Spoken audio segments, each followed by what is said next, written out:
Maranatha, God bless you. Maranatha, puji Tuhan ya. Nah, Tuhan datang. Tuhan berkati kita semua. Sorry today, not much voice, not much voice. Ya, hari ini ya suaranya kurang bagus ya. Kurang bagus. Ya. Okay, anyway, God bless Indonesian Church. A blessed 2024 New Year. May Ya, God give you good health, long life, and all blessed. ya diberkati semua orang Indonesia tahun baru 2024 ya, diberkati kita semua. We know that today some of them did not pass through 2023. So we thank God, God has lead us to another year. We thank God for this wonderful leading to a new year. Ya, ada di antara kita juga yang tidak bisa masuk tahun 2024 ya. Kita bersyukur dan kita bisa melewati tahun 2023. So we have gone through Christmas, we have gone over New Year. Right now we are second day of 2024. Ya, hari ini kita bisa hidup dalam tahun 2024 pada tanggal 2 hari ini. So my previous sharing was about God. First thing we talk about God. This morning again the topic is about God. Ya, hari ini kita akan belajar tentang bagaimana konsentrasi kepada Tuhan yang kita sebut sebagai Tuhan. So secondly, God will introduce to us about His Son as the light. Today we are talking about Jesus. Nah, juga Tuhan ingin kita memperkenalkannya bagaimana Yesus Kristus sebagai anak Allah. Yang ini yang kita bicarakan hari ini.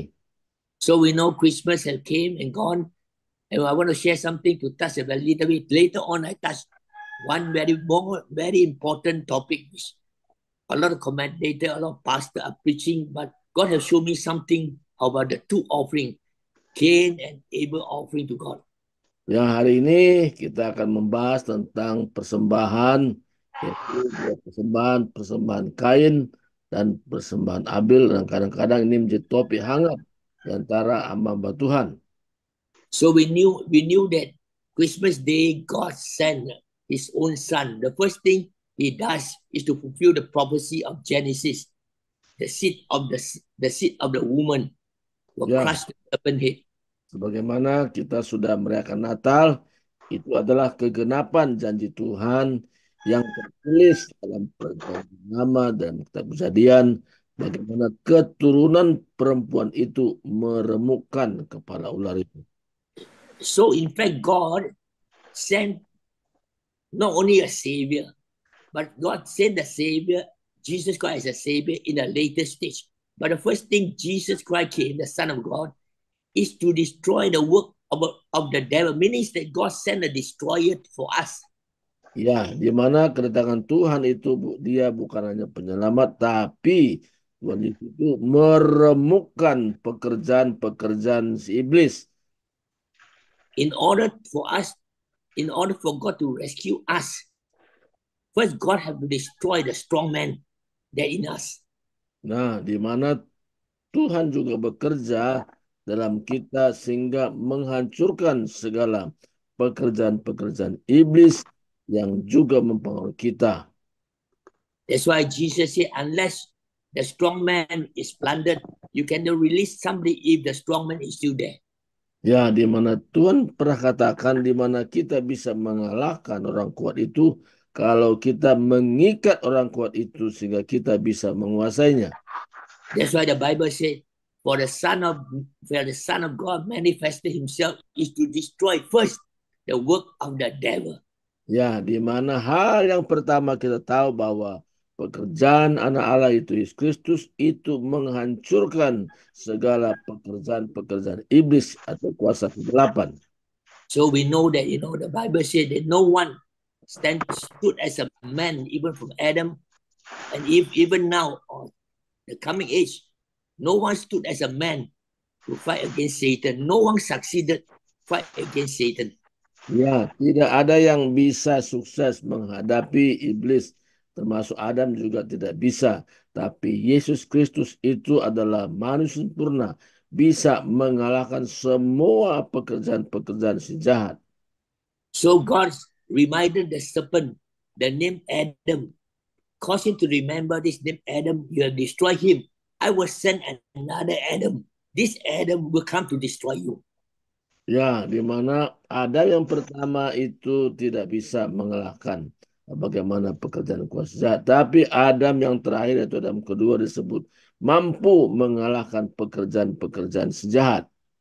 So we knew that God told Adam, if you eat from the tree of the knowledge good and evil, you will surely die. Nah, di mana Tuhan perintahkan kalau engkau makan buah yang aku larang itu, engkau akan segera mati. So we must recognize that death is not started by Satan. We must remember, death is not started by Satan. Nah, kita ingat bahwa dan kita hati-hati mana pekerjaan seperti itu dimulai oleh si jahat, mempengaruhi si Adam dan Hawa. So death was already there. Even God, before God created Lucifer, not created Adam, God said death was dead. If you eat, disobey me, death will kill you. Di mana Tuhan jelas katakan kalau engkau makan buah pohon itu, engkau pasti mati. But death has no power, it's dead. But you can activate death by disobedience to God. Nah, di mana kematian itu yaitu terjadi oleh karena ketidaktaatan akan perintah Tuhan. So Satan, according to the word of God, God says Satan has the might to death. Even this is not the introduction of death. Death is created by God. But he used death as an opportunity to kill us. Nah, di mana iblis atau Satan itu adalah mempengaruhi manusia supaya menjauh dari Tuhan, supaya ada kematian di antara manusia yang tidak taat kepada perintah Tuhan. So death can activated by sinning against God. Ya, kematian itu bisa terjadi oleh karena manusia hidup dalam dosa. So for example, if a person married commit adultery, so adultery will cause death to the marriage. Nah, bercontoh juga dalam pernikahan, kalau salah satunya ia tidak taat kepada firman Tuhan, maka keluarga itu, rumah tangga itu tidak terjadi harmonis. You will break your marriage because another party came in. So divorce, children will lost parents. The many things will happen because you activate death in your life. Nah, akibat ketidakharmonisan itu bisa muncul perceraian dalam keluarga dan juga anak-anak bisa menderita karenanya. So death also came out of cheating. If you cheat, one day you will be found and you're put to jail. Nah, kematian juga bisa terjadi oleh karena penipuan-penipuan sehingga mengakibatkan orang itu masuk dalam penjara. So in the Bible says that the Son of God manifested himself to destroy the work of the devil, which he holds the might of death. Nah, di mana katakan anak Allah yaitu Yesus Kristus menghancurkan segala pekerjaan si iblis dan dia demonstrasikan itu terjadi. So we knew from the Bible, I just briefly touched, we knew from the Bible, Jesus Christ came, stood as a man. That's why in the Bible, he always said the Son of Man. The Son of Man did this, did that, did this. But he seldom talk about he's the Son of God. Unless somebody tell him, you are the Son of God. Yes, he said, you say so. But the rest, he said, I am the Son of Man. I'm the Son of Man. Why Jesus want to say he's the Son of Man, yet he's Son of God? Why he don't use as a Son of God, as an eternal God? Why he want to use Son of Man? Ya, kadang-kadang Yesus katakan dia adalah manusia. Padahal dia sebenarnya anak Allah. Tapi dalam pernyataannya bahwa dia adalah anak manusia. Dan kenapa itu dilakukannya? So God is reminding the serpent, which the devil personified in the devil, to remind him, the man created in my image and likeness, you destroy the man. So today the same man, I will use him to destroy you, to remind him. Ya, di mana kehadiran Yesus itu mengingatkan bagaimana pekerjaan si iblis dapat ditaklukkan, di mana oleh karena Yesus sendiri sebagai manusia mampu menaklukkan segala pekerjaan si jahat. So we knew Jesus Christ came, stood before God and also represent man to come to destroy the devil as a man. Ya, di mana kata Yesus sebagai manusia, dia berdiri dan dia mengalahkan segala pekerjaan-pekerjaan si iblis. So we must understand that Jesus Christ and us as a man, no different, but he only have no sin. But the rest is the same like us. He eat, he sleep, he got friend, he got brother, sister. Nothing. He also work as a carpenter. He go and meet friend. He learn from the great high priest. Nothing different from a normal man, Jesus. Ya, Yesus sebagai manusia, ia bersahabat, berteman, dan dia bekerjanya sebagai tukang kayu. Kalau secara manusia, kelihatannya tidak ada perbedaan dengan manusia-manusia yang lain. So we must know that Jesus Christ, he was not extraordinary than us, born to human father. He's not a superhuman. He's just ordinary like you and me, walking in the street, talking to people, making friends. Nothing special. What we eat, he also eat. Maybe we eat better than him. He only eat fish and bread. We eat big chicken. We eat big beef, lamb, all the shark fin. We eat all the best food, but Jesus only eat simple food. So we eat better than him. Nah, kata Yesus itu sebagai manusia, dia hidup seperti manusia, apa yang kita makan, dia makan juga, kita makan daging babi mungkin ya, dia pun makan juga. Jadi secara manusia kelembagaannya sama seperti kita, dia hidup dan dia mengalami seperti yang kita alami sendiri. So the only difference is in him is no sin. He did no sin and he commit no sin. That's the only thing different between Jesus and us. Nah, perbedaan kita dengan Yesus hanya Yesus itu tidak pernah berbuat dosa selama dia hidup sebagai manusia. So Paul main ministry, he only preached one thing. When the Corinthians are quarreling among themselves, who will be greater? Which apostle will be greater than this and that? But Paul came to them, Corinthian church. I'm not interested in your argument, your philosophy. I'm not interested. Your teaching and but I want to know you to tell you. I only want you to say about Jesus and him crucified. Nah, Paulus juga menjelaskan kepada yang lain, kita jangan bertengkar soal ini dan itu siapa yang terbesar. Tapi yang terpenting adalah berita Yesus yang sudah menyerahkan nyawanya di kayu salib. So that's why Paul in Corinthians chapter 2 verse 2, for I determined means I do not determined to know anything about you. Whatever your quarrel, follow Paul, Peter, or Paul, even Christ. I'm not interested among you. Save Jesus Christ. First, I want to tell you about Jesus only, and why he died on the cross. This is my main message to you. He told the Corinthians. Ya, di mana surat Paulus kepada jemaat Korintus katakan, di mana yang paling penting adalah bukan ini dan itu, tapi berita tentang Yesus, di mana dia sudah menyerahkan nyawanya menjadi tebusan banyak orang. Itu yang terpenting dibicarakan. So we ask ourselves today, 2024, what is our message to the people of this world? Nah, dalam 2024 ini, apa yang kita sampaikan kepada teman-teman, sahabat kita saat ini? So are we going to follow what have been done in 2023, or you want to echo the word of Paul? Say, I only want to speak about Jesus in my life and why he died for us. Nah, yang Is that message for us also to follow? Ya, yang terpenting bagi kita apa yang sudah kita lewati tahun 2023, tapi tahun baru ini 2024 kita harus menjelaskan kenapa Yesus mati, apa tujuannya. Nah, itu yang perlu diberitakan kepada banyak orang.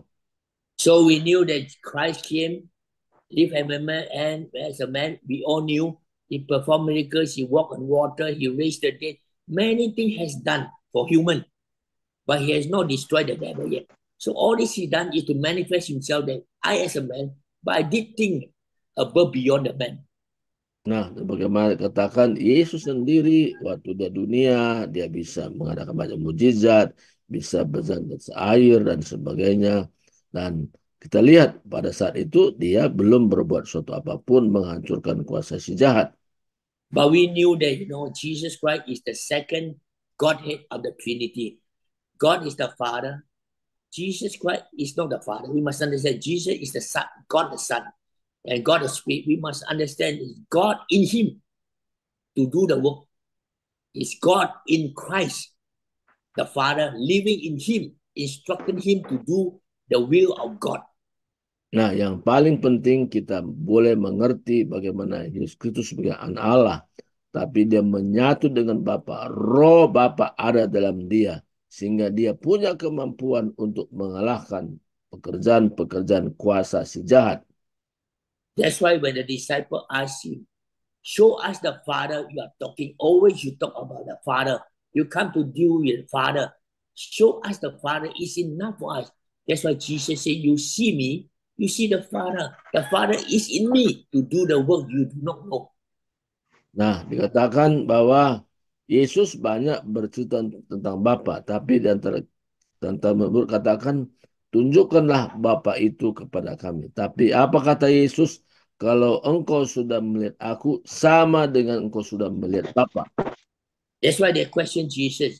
Jesus said, do you not know the Son of Man is have the power to forgive your sin? Nah, engkau harus tahu bahwa anak manusia itu mengalahkan segala pekerjaan kuasa si jahat. Because no man, even a high priest in Israel, can forgive a sin of another person.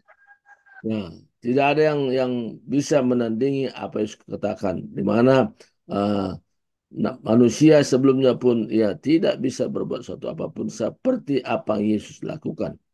That's why the Jewish people want to kill Jesus, not because Jesus have done anything wrong or he do miracle or jealous, because he said, you been a man, but you speak like God. You say you can forgive sin. You are blasphemy against our law of Moses. Only God can forgive sin. You blasphemy, you are standing as a man. We know you are from Mary's son, Joseph's son, but you say you can forgive sin. That's why they want to kill him. Nah, di mana Yesus sendiri dibenci oleh sebangsanya sehingga mereka menolak Yesus karena Yesus katakan dia mampu mengampuni orang lain dan katakan hanya Allah yang bisa mengampuni. Kenapa engkau samakan dirimu dengan Allah? Karena kami tahu bahwa engkau adalah anak tukang kayu. So our Lord Jesus, he has no time to argue about whether yes or no. What he want to do is one mission, is to go to the cross. Ya, di mana Yesus sendiri tidak mau berdebat asal itu, tapi tujuannya bagaimana dia sampai kepada salib. That's why to understand about whether he's God or not, you need something divine, something. That's why Jesus said, flesh and blood will not show you, but only in the spiritual realm. God is the spirit. He will show to you unless you know me and born again. That's why Jesus said, you can only know me unless you are born of God. Ya, engkau bisa mengenal aku ketika engkau dilahirkan dari Allah. Karena daging ya, ataupun manusia tidak dapat memahaminya. Hanya orang yang hidup dalam roh lah yang mampu mengerti tentang rahasia ini. So we knew that ultimately Jesus Christ, the main purpose of Jesus to fulfill the prophecy of Genesis 3:15 was to go to the cross to destroy the work of the devil and to crush the serpent head. That is his motive.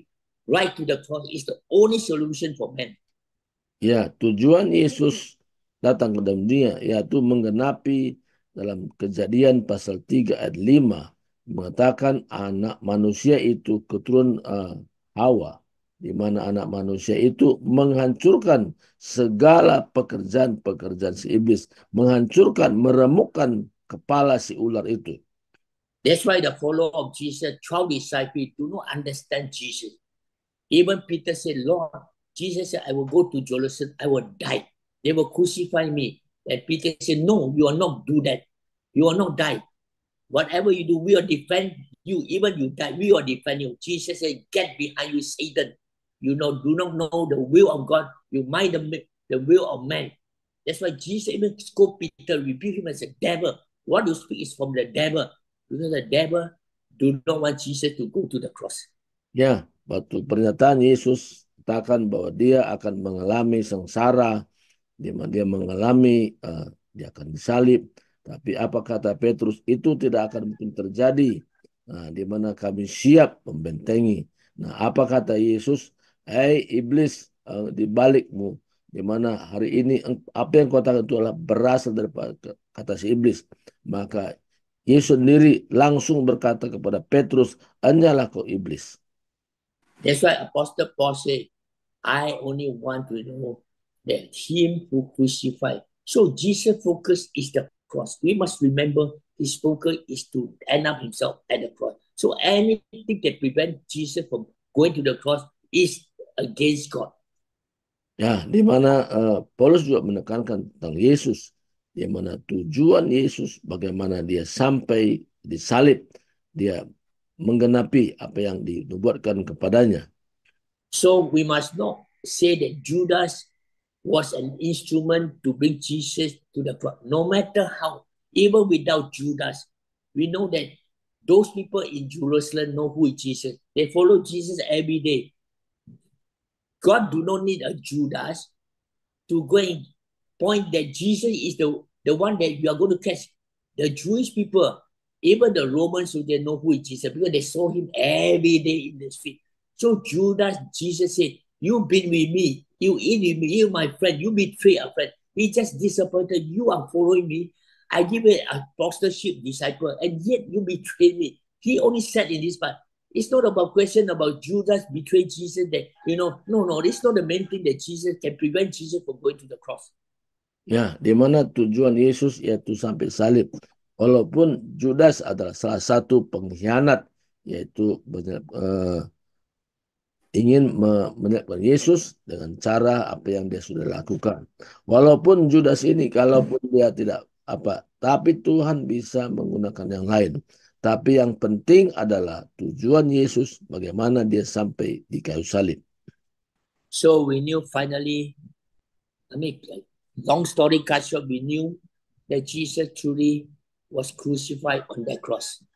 Nah, yang jelas kita tahu dengan sejarah yang panjang bahwa Yesus itu adalah mengalami kematian di kayu salib. So this is the main prophecy fulfilled by Jesus. Finally, he went to the cross and been crucified. Ya, di mana Yesus itu dibuatkan bahwa akhirnya dia mengalami kematian di kayu salib. So dying on the cross is not the end of the issue. It's not the end of the devil. We must understand that Jesus going to the cross is to settle only one thing. No salvation, no salvation. Nah, di mana kematian Yesus kayu salib itu bukan akhir segala-galanya. Tetapi tanpa kematian Yesus tidak ada keselamatan. So we knew Jesus Christ on that cross, he spoke 7 statements. The shortest statement he said, it is finished. One word, it is finished. Satu hal pernyataan Yesus di mana dikatakan semuanya sudah selesai. Itu pernyataan Yesus waktu dia disalib. So thousands of years, preachers are trying to establish this word. Why Jesus on that cross said, it is finished. What is the meaning of finish? Ya, kadang-kadang muncul pertanyaan, apa artinya sudah selesai? Yang mana ribuan tahun lalu terjadi. So many of us pass on to this traditional belief, it is finished, all our sins are fully paid and justified by God. You are judicially forgiven. We thought it's like that. Ya, ada yang berpandangan bahwa ketika Yesus katakan sudah selesai, artinya engkau sudah dibebaskan dari dosa, sudah dibayar segala utang dosamu, dan engkau sudah mengalami satu kehidupan yang baru. So we knew that it is finished to fulfill Genesis chapter 5. The serpent head had been crushed. Nah, di mana apa yang dikatakan yaitu menggenapi Kejadian pasal 5, di mana kepala si ular itu sudah diremukkan. That's right. The Bible says he shall bruise your head and you shall bruise his heel. That is the prophecy fulfilled by God. That on that cross, Jesus died, it is finished. Satan's kingdom, Satan himself have been destroyed by Jesus. Nah, di mana nubuatan dalam kajian tadi, di mana kepala ular itu sudah remukan, tapi si ular juga memagut tumit daripada manusia itu sendiri. So that is to fulfill the spiritual side, the spiritual end. But to us, Jesus has not fulfilled our purpose yet, not yet. Nah, di mana Yesus sudah melakukan nubuatan itu sudah selesai, tapi buat kita belum selesai, ada yang perlu kita lakukan juga. Because according to the scripture, the Bible said the Son of God manifested himself. First thing to destroy the devil work, and also to destroy death, which many of us are fearing of death every day. Nah, jadi tujuan Yesus adalah untuk menghancurkan kuasa si iblis, bahkan juga mengalahkan namanya sebut kematian. Nah, itu yang Yesus lakukan. So we knew that in century there are 5 very big main religions. The founder of religions, none of them ever stood against the devil to fight death against him. Ya, orang-orang terdahulu yang kita orang saleh, dan tidak ada seorang pun di antara mereka yang mampu menghancurkan pekerjaan kuasa jahat seperti yang Yesus lakukan. They preach their own message about salvation, do this, do that, this, that. But they themselves, death came upon them. They are dead and buried, and their sin is this. Though the disciples sin them no more until this very day. Nah, sebagaimana hamba Tuhan terdahulu, dia menjelaskan tentang Yesus, di mana pekerjaan kuasa iblis hancurkan, tapi akhirnya juga semuanya itu mengalami kematian secara tubuh. So right now we know the story. Jesus was crucified. He was removed from the cross and buried in the tomb. That the tomb is still around in Israel. That to remind us that tomb was an empty tomb. The one who you crucified, they crucified, was put in this tomb, and he came back alive. The purpose of Jesus' resurrection is to destroy the power of death. Nah, tujuannya di mana Yesus mati dan dikuburkan, masuk ke liang kubur. Nah, tetapi tujuan utamanya bagaimana dia menghancurkan segala pekerjaan-pekerjaan si jahat atau si iblis. So next year, when Christmas comes, it's not about there's a gift given to us. God sent a destroyer to this world for us, and God sent a savior to save us as mankind. Nah, tujuan Yesus datang ke dunia adalah supaya kita diselamatkan dan juga pekerjaan-pekerjaan si iblis dihancurkan dan kita semua mengalami keselamatan itu. So now we knew that, the greatest mistake in Lucifer's life to come against man is to bring Jesus to the cross. The greatest mistake. He thought Jesus died on the cross, that settled his problem. The seed of the woman, he thought, finished, Jesus is finished. Even I can put him on the cross. But he never knew that Jesus came back from the life to destroy the power of death for us. Ya, banyak orang belum memahami tentang bagaimana pekerjaan yang dilakukan menghancurkan pekerjaan sejahat. Dan sampai hari ini ada yang orang tidak paham tentang berita ini. Perlu kita sampaikan. Okay, I want to share a very important part here. Hope that you take down note or listen carefully. Saya akan menjelaskan bagi kita hal yang terpenting, ya, pesan Tuhan bagi kita semua. Even you destroy the serpent, it's not good enough for us. Nah, walaupun ya di mana si ular tua itu ya dihancurkan, tapi itu belum cukup sebenarnya. So the serpent can be killed, but the serpent poison is in us. Nah, yang kita perlu hati-hati di mana bisa si ular tua itu bisa merasuk dalam hidup kita. Meaning that Adam had the poison of the serpent. So how to take the poison out from to Adam and us? We know that the poison is none other than sin. We have a lot of poison in us. cheating, lying, greed, jealous, pornography, hatred, drugs. These are all poison that the serpent inflicted in us. How to bring this poison out from us? Nah, yang terpenting bagaimana mengeluarkan segala bisa si ular itu, bagaimana juga mempengaruhi Adam, bagaimana juga mempengaruhi kita sehingga kita mengeluarkan segala bisa-bisa itu, racun-racun. Nah, karena racun-racun itu berbahaya, kadang-kadang kita masih tertarik kepada yang daging, yang pornografi dan sebagainya. Itu yang sebagai bisa atau racun yang ada dalam diri kita. So that's why if you ask anybody now how? The serpent already dead. Say the serpent died. Example.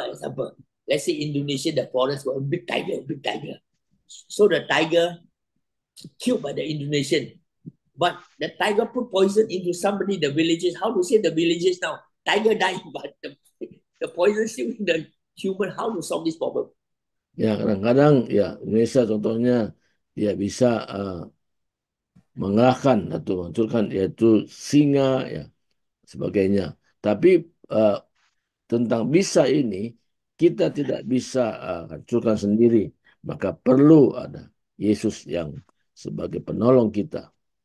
So means that Jesus Christ have to give us the antidote. He must give us the medicine to treat us.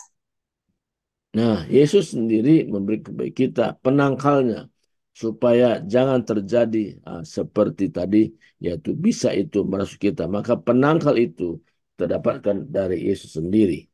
So I ask you, Pastor Supati, what is the medicine Jesus give to us in order to take out the poison, to kill the poison in us? You tell me. Sekarang saya tanya, ya, Pak Subakti, apa obatnya untuk mengeluarkan bisa-bisa tadi atau racun-racun tadi dalam tubuh manusia? Ya, ini pertanyaan yang saya belum saya jawab ya. Ya, You say, you tell them. apa obatnya? Ya, mungkin kalau kita bisa buka mic-nya. Apa obatnya untuk mengeluarkan bisa-bisa yang sudah masuk dalam kita? Ya. Because we are all sinners, we are poisoned by sin. We are poisoned by the snake now. We got poison inside us. Jesus destroyed the serpent, he destroyed it on the cross. But we are poisoned by the devil, poisoned by the serpent. How to take the poison? How to kill the poison in order to us to live? Nah, dan kita adalah bagaimana kita terbebas dari racun-racun si ular itu yang dimana merasuk menguasai hati kita. I don't think anybody have ever read this question before.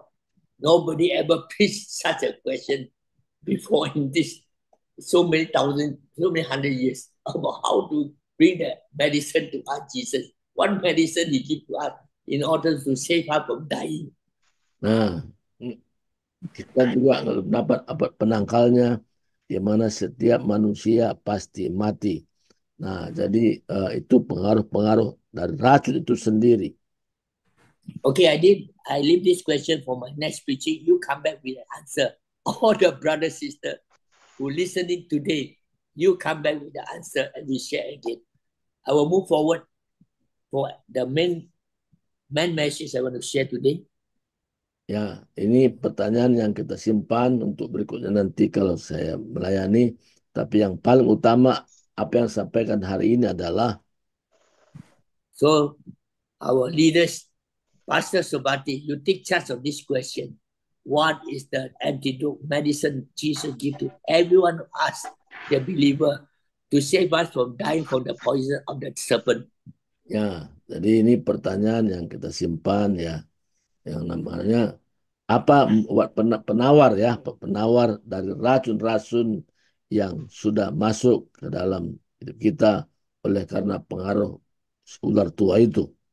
So you can also ask your fellow colleagues, other pastors from other churches to give an answer for this. Ya, bisa juga kita tanyakan kepada pendeta-pendeta yang lain apa jawabannya supaya ada obat penawar tentang racun-racun yang sudah masuk dalam hidup manusia. So we want to come to a very important topic right now about the offering of Cain, the son of Adam and Eve. And we have a lot of commentators today. We have different view about this, about Cain offered a bloodless sacrifice. Abel brought a blood sacrifice to God. God loved Abel and this God Cain offering. Is that the real reason for this? Ya, ini adalah perbicaraan tentang persembahan Kain dan persembahan Habel. Karena ini satu argumen ya dalam kehidupan orang. Nah, kenapa persembahan si Habel diterima, persembahan si Kain ditolak? Nah, ini menjadi pertanyaan yang perlu kita jawab. So even today, they use these two offerings to tell the church what kind of offering you give to God that acceptable to God. What kind of offering you give to God, God will reject your offering. So they use these two examples to tell the church how to offer to God. You must not be like Cain. You must be able. So, but they cannot give example. What is the meaning of acceptable and not acceptable before God? God did not say that he don't want Cain offering. God has said he found favor about Abel offering. He never said, I rejected him. Just an example, you have two sons. One is a bakery. Another one is doing other food. So when every year they will come, the one do bakery, of course, offer the best bread he make, right? So the other one maybe work somewhere else, not a baker, but he doing something else. He will bring the best of himself to us as a father, right? So as a father, we don't know this one is more expensive. Or example. The other children owns a big factory, a big Rolex company, or big car company. Or this one bring the best bread to daddy. This one bring a big car to daddy. So daddy say, oh, this one I love because this car is expensive. I love you more. Or you just bring a bread. Every day I eating bread. Oh, I don't love you. As a father, will we do this? Apa yang menjadi tolak ukur di mana persembahan tadi, yaitu sebagai persembahan yang diberikan Kain itu tidak menyenangkan Tuhan, persembahan Habel itu menyenangkan Tuhan. Nah, kalau kita sejajarkan dengan sekarang, kalau misalnya satu ayah punya dua anak, yang satu kerja di pabrik roti, satu kerja di perusahaan mobil. Nah, apakah yang kerja di pabrik roti tadi, wah itu biasalah, ya biasa makan roti. Nah, kalau pabrik mobil, wah senang banget. Apakah itu menjadi ukurannya? Okay, so normally as a parent, we don't do this. We all welcome them. Thank you. Bless them, right? As a daddy, right? Supporting, what do you think? Ya, kalau kita sebagai orang tua yang bagaimanapun yang tadi kerja pabrik roti, kalau dia memberikan sesuatu, kita bilang, wah terima kasih. Yang kerja di perusahaan mobil juga, terima kasih. Kita sebagai orang tua tetap mengatakan terima kasih. You see, as a sinful parent, we are loving to them. We don't want to offend our children for bringing what they want to give to us from their own heart. How about a great God who is almighty and powerful and say something about these two creations? And we knew that Adam gave assignment to Cain as a farmer. It's a father gift. And Adam give to the son Abel, you will be a shepherd. So they have no choice. So it naturally, whatever Cain produced, maybe he produced durian, the best durian. Best durian. Sabati, you know, best durian in Malaysia is Mau San Wang, the best one. He give to God, right? So this farmer, the shepherd, do not have any fruits to give, but he give the best sheep. It's natural to give to God, right? Ya, di sini katakan tadi mengenai Kain. Dia kan memberikan terbaik dari apa yang dikerjakannya. Dia sebagai petani. Juga Habel, dia sebagai pelihara domba, ya. Dia juga ambil bagian di situ yang terbaik apa yang dia miliki dan dia berikan. Itu adalah secara umum, ya. Itu dilakukannya. So Pastor Subati, the chicken crow reminded me of Peter. Reminded me of Peter. Denied Jesus 3 times. Ya, jadi hari ini saya dengar ayam kokok. Ini mengingatkan saya bagaimana Petrus ya, dia bisa menyangkal Yesus ketika ayam berkokok. Okay, now we read. Finally, we read chapter 4, verse Genesis chapter 4, verse 3. Nah, kita Okay, lihat verse 2, verse 2. Yeah, yeah. restu. Yeah, yeah, 4, 2, Genesis.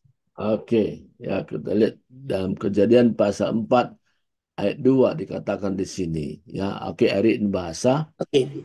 Selanjutnya dilahirkannya lah Habil adik Kain. Dan Habil menjadi gembala kambing domba. Kain menjadi petani. Ya, Continue.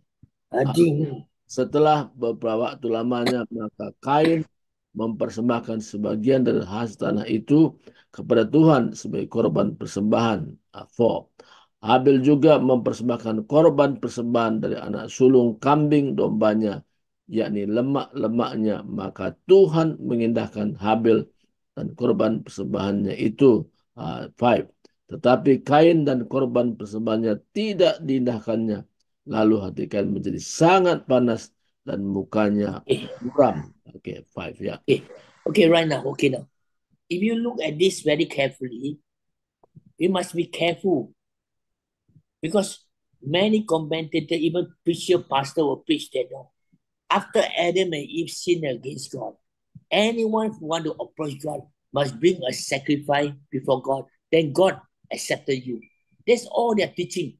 But when we look at Genesis very carefully, when Adam sinned against God, even he died before he died, even his son Shem, no one ever come before God to offer a sacrifice. No one. Ya, di sini kita harus hati-hati karena menjadi satu komentar juga tentang pemberian terbaik ini. Ya, jadi kita hati-hati untuk mengartikannya tentang yang terbaik di sini. Karena Adam sendiri sudah jatuh dalam dosa. Maka kita perlu betul-betul memahami tentang hal ini. Right? You never see Adam or his son, before he anyone offer a sacrifice before God, to come before God to be right. None. You never see Adam offer a sacrifice to oppose God. None. Nah, kita baca dalam firman Tuhan, belum pernah Adam itu mempersembahkan sesuatu kepada Tuhan sebagai persembahan yang baik. So the only first sacrifice was mentioned is after the flood. When Noah came out from the flood, he built an altar. He killed the animal to offer to God, to burn the animal to that the aroma reach to heaven, satisfy God. So that's the only sacrifice that man ever made after Adam and Eve sinned against God. Nah, kita hanya tahu bagaimana sesudah air bah, di mana Nuh mempersembahkan korban, yaitu dari binatang, dan itu menjadi berbau harum di hadapan Tuhan, persembahan daripada Nuh. So this morning, 2024, this truth had never been preached before and is preaching to you. Nah, ini adalah awal tahun 2024, di mana khotbah hari ini bagaimana tentang persembahan yang benar, yang berkenan kepada Tuhan. Ini yang So, kita so we must remember that that God did not require any man yet to offer sacrifice before Him to make them righteous. Not yet. Nah, sekarang kita tahu bahwa tidak ada lagi korban-korban persembahan hari ini. Tidak ada yang sesuai lagi untuk kita persembahkan kepada Tuhan. So we want to see what Abel brought to God now. Nah, bagaimana tadi persembahan Abel kepada Tuhan, yaitu tentang korban persembahan tadi, yaitu binatang. So Abel carried the firstborn lamb, fatter lamb to God, right? Nah, kita lihat bagaimana Abel mempersembahkan di mana kambing domba dengan yang gemuk ya diberikan kepada Tuhan. So in the olden days, when people want to carry the lamb, small lamb, they will put upon their shoulder. They will carry upon their shoulder. They don't like lead like this, a dog like that, walk side by side. They will carry upon their shoulder. Nah, di mana persembahan Habel tadi, di mana betul-betul dia pikul dan taruh di bahunya, dia bawa kepada Tuhan. So when God saw Abel from far, bringing the lamb upon the shoulder, you know what's the meaning? God said, I love your offering. You know what God said this word? When God saw Abel from far, brought the sheep, firstborn lamb upon the shoulder, he'll be coming to God. And God said something. You know what? Actually touched the heart of God. Sikap Abel tadi, di mana dibawa persembahan itu dia pikul. Dan itu salah satu bentuk membuat hati Tuhan senang. Apa yang diperbuat oleh Habel, di mana persembahannya dipikul dan dibawa ke hadapan Tuhan. Maybe even today, Abel do not know why God accepted him. Because God accepted his offering, he was killed by the brother. Nah, di mana sampai hari ini Abel juga tidak tahu kenapa persembahan diterima. Tapi mengakibatkan bahwa dia dibunuh oleh Kain, saudaranya. So when God saw Abel carry the lamb, Abel reminded God that you are carrying my future son, the Lamb of God, to sacrifice for the world. That pleases God. Nah, ini pernyataan di mana daripada Abel sendiri, bagaimana dia memikul korban itu. Nah, ini menggambarkan juga tentang bagaimana ya anak manusia memikul segala dosa manusia dalam tubuhnya. So bringing the firstborn lamb is to remind God before the foundation of this world, the Lamb of God has been sacrificed to remind God that whatever you offer, remind me about my sacrifice of my own son to you. Ya, ini gambaran bagaimana dalam kejadian tadi menggambarkan bagaimana Yesus sendiri sebagai anaknya yang memikul dosa manusia dalam dunia ini melakukannya. That's why in the Chinese writing, the lamb upon me is the righteousness of God. Ya, dalam tulisan Cina katakan di mana anak domba itu di mana membenarkan setiap manusia di hadapannya. So the prophecy has been fulfilled. That's why in Chinese word, is a lamb upon me become the word called E, righteous. Means so Abel carry the lamb upon him, make him righteous before God. Nah, hanya lewat korban yaitu anak domba tadi gambar Yesus itu membuat kita benar di hadapan Tuhan. Okay, the third point is to God remind us his son. Jesus himself said, 100 sheep, 99 need no repentance, but go after the one lost sheep. Reminded God of his son, carry the lost one upon his own shoulder, bringing them back to God. Also remind God that my son will go out to carry you back to me, is to fulfill God's purpose. Nah, tujuan Tuhan di mana dikatakan dalam perumpamaan dalam kelompok kambing domba, binatang, di mana kumpulan 100 tapi satu saja tidak kelihatan. Dia akan keluar mencari yang satu itu, dan yang satu itu dia pikul dan dibawa kepada kumpulan itu. So by looking at the time, it's already 1 hour gone, my dear brother. Ya, ini pada waktu kita di mana bagaimana Tuhan sendiri melakukan seperti itu, di mana dia mencari satu yang hilang itu. So we'll continue chapter 2 about why Cain killed his brother. That's another story, sir. Nah, ada hal yang kita perlu perhatikan, kenapa Kain itu membunuh saudaranya. So today we learn a lesson from God that Abel came to God not because he brought a blood sacrifice to God that God accepted him. No. He did not kill the animal yet. How to offer sacrifice? The animal is still alive. The animal can be sacrificed only you kill the animal, shed the blood, sprinkle onto the altar of God, and burn offering to God. That is called sacrifice. But Abel carried a live lamb. And the Bible said the first lamb is to remind God that the firstborn son of God. That's why John said, behold, the Lamb of God. Ya, He will save the world. Even John said, behold, when you look at Jesus, just as God saw Abel carry the lamb. John also said, behold, the Lamb of God takes the sin of the world to remind God of Abel's offering. sebagaimana tadi Habil sendiri dia mempersembahkan domba yang sulung, yang tambun. Nah, dia pikul dan dibawa kepada Tuhan. Dan kalau namanya mempersembahkan itu, tentu juga darah itu tercurah. Nah, maka kata Yohanes juga lihat Yesus sebagai anak domba yang mengangkut segala dosa manusia. So number 2 is Abel put the lamb upon his shoulder, make him acceptable before God as righteousness.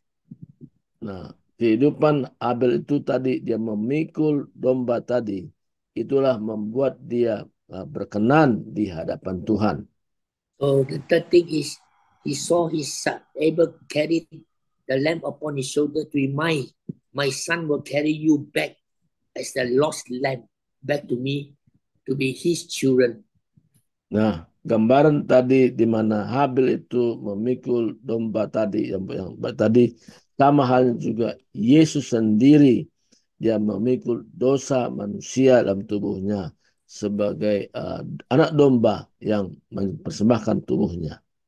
We want to thank God for the word. Let me pray and bless you, and we all stop this meeting. Then you continue. Ya, mari kita berdoa. Saya akan tutup sementara, nanti mungkin kita lanjut lagi berikutnya. Silakan berdoa. Please pray.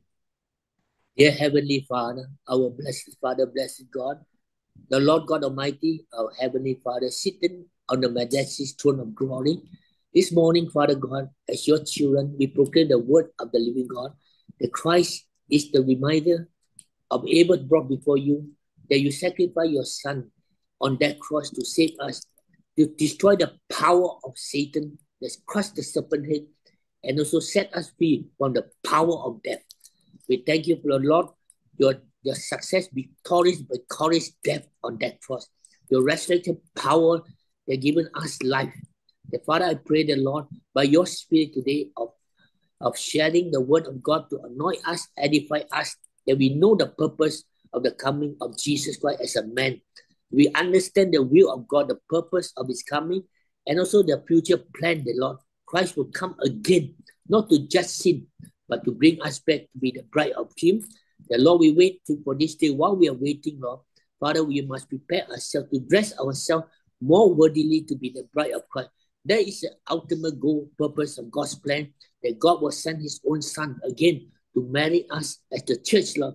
Let us do without blemish. Help us, Lord, to prepare ourselves to be a bride, mature bride, Lord, in order for us or to fit the King, Lord Jesus Christ. The King of the universe is coming back for us, to take us as his spouse, to set the kingdom for us, to leave the Father's house.